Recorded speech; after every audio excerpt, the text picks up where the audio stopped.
Let's face it, who's not a sucker for a good kart racer, and a nostalgic one at that? Hello once again everybody, it's Centurion1307 with Legion of Gamer, and today we're sitting down and reviewing Crash Bandicoot Team Racing. So let's sit down, buckle our seatbelts, and hit the nitrous and get going on this review.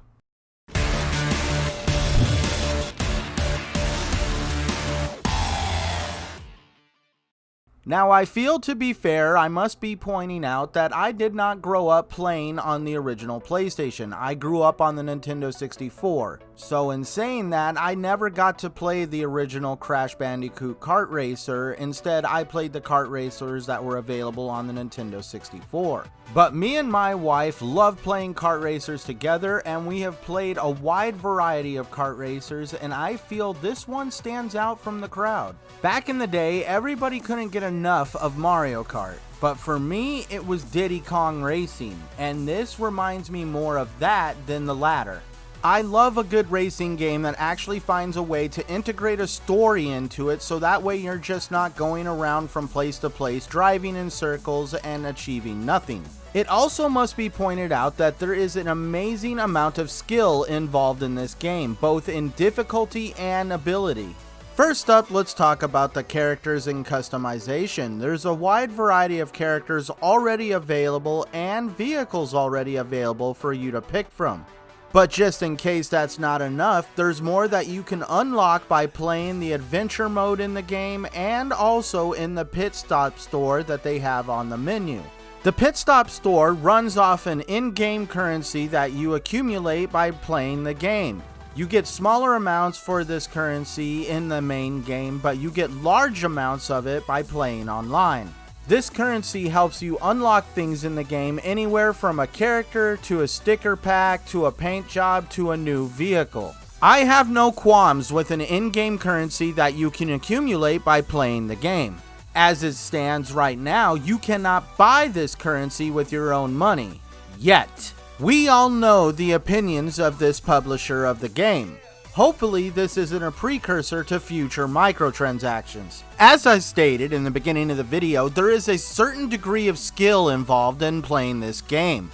The biggest skill you will need to work on in this game is drift boosting. In this skill, you will have to perfectly time 3 individual drifts to get the perfect amount of boost. The boost meter in the right hand of the screen helps you time this, showing you how to perfectly time it. If you don't, you lose the boost and you have to start over. Boosting is a necessary skill that you must master in this game if you plan to explore other difficulties. But there is also other visual aids to help you pull off the perfect boost. Notice the black smoke coming out the exhaust pipes tells you when it's time to hit the button again. The reason why boosting is so important is this game is extremely difficult. This one fact of difficulty is extremely surprising to me, since the game is also geared towards kids, let alone adults. At its standard difficulty of medium, I found this game to be extremely challenging for somebody who plays kart racers on a regular basis. I'm not knocking it for being a difficult game, I'm just surprised at the fact that they made it this difficult of a game, being it's a Crash Bandicoot title. The difficulty is very apparent in how the AI plays the game. The AI is extremely aggressive, and they are also very quite skilled when you're racing them. In other kart racers, your place in the race affects the speed of the other AI characters. The AI will compensate by slowing the characters down, allowing you to catch up to them to keep the race tight. In Crash Team Racing, this AI compensation does not take place. If you fall behind, you can sometimes get miles behind the pack. But do not fret, there is a difficulty slider to adjust how difficult the AI can be. The one thing that I felt really stood out to me compared to other popular kart racers that are on consoles today is a narrative-based, story-driven gameplay experience in the adventure mode. The adventure mode is basically a single-player campaign where you take on nitrous oxide, an alien from another planet that wants to challenge other racers to a race.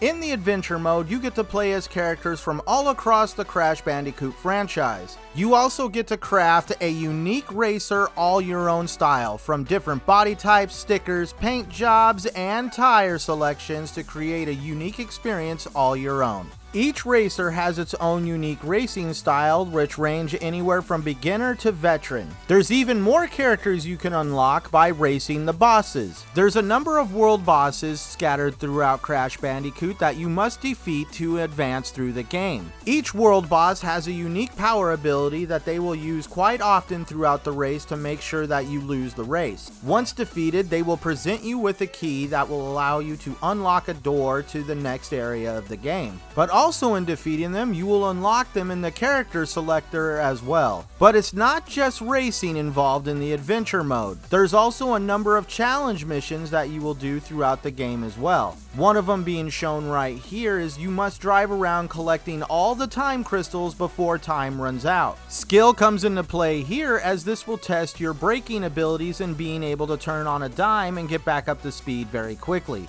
Another one of these challenges is having to race around collecting the letters CTR and having to get first place all in the same race.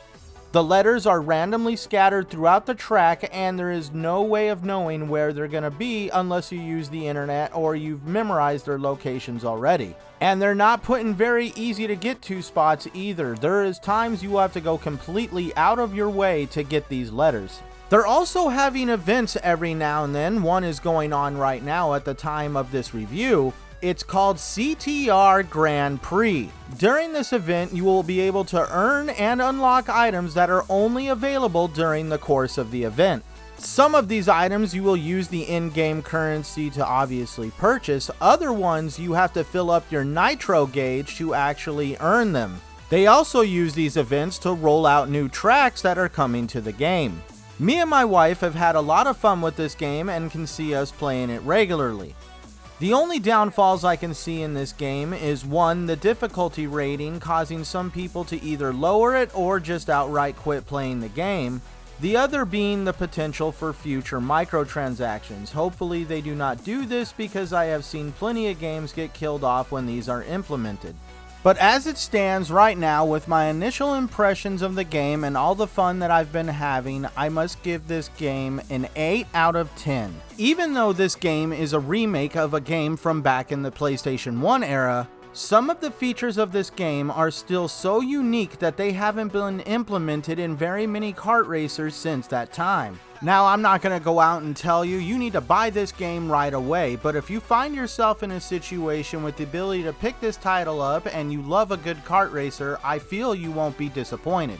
But please let me know down in the comment section below. Does this game interest you? Have you already picked it up? What are your initial impressions if you've already played it? And please don't forget to subscribe to this channel if you like the content that I'm putting out, as I regularly drop content as often as I can. I would like to thank you for tuning in and checking out my review of Crash Bandicoot Team Racing. And as always, my friends, be sure to game hard out there, everybody, and thanks for watching.